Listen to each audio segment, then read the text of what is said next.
Damp, mould and Awaab's law. The next question I have on my list relates to a different issue, damp and mold, which many people will actually identify with, unfortunately. So it says, how has Sanctuary's approach to damp and mold changed as a result of Awaab's law? And how do residents experience that difference in their own homes? So taking it from the top to the executive level to the actual home experience. Catherine, would you mind taking this one? Yeah, I'd be delighted to. Thank you very much, Melissa.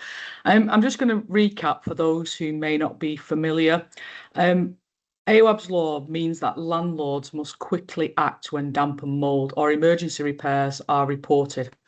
And I think especially where there is a risk to health, it sets a really clear time frame of how quickly we must respond and investigate and put things right for you.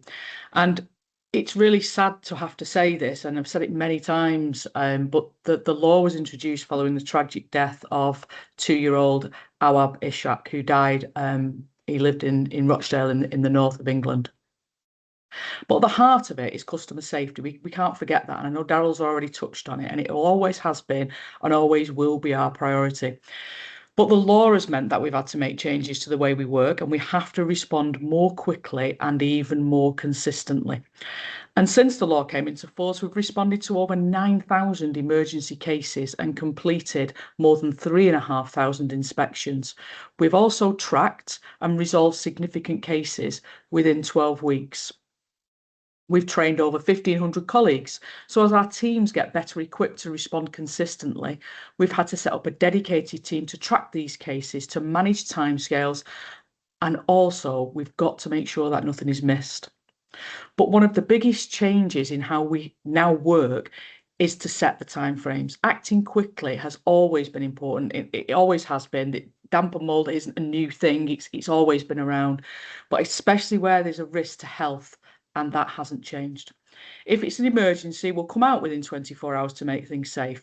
We'll then explain what we've done and what will happen next. But if the issue is not an emergency, but it needs further investigations, we'll still move quickly. We always want to inspect within 10 working days. And if we do find a risk, we'll move straight to putting things right and agree a clear plan with you. That's important that we've got that two-way communication. But we've also made some changes to help to speed things up, including virtual inspections for where people feel comfortable to do that.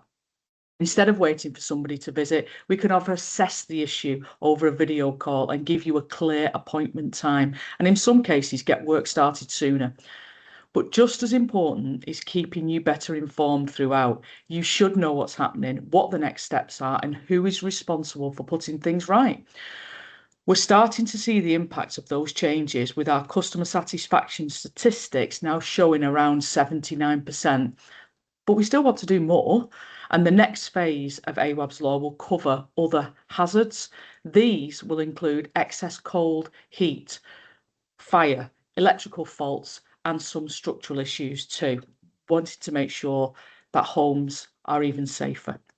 We're already looking at what this will mean for our services, but as usual, more importantly, for you, our customers. But to be clear, our priority will always remain the same. We will respond quickly to keep you safe and make sure the issues are properly resolved. But it's really important that you let us know as soon as you notice any signs of damp and mould, because the sooner we know, and by you reporting it early, means we can work quickly and stop it becoming a bigger issue.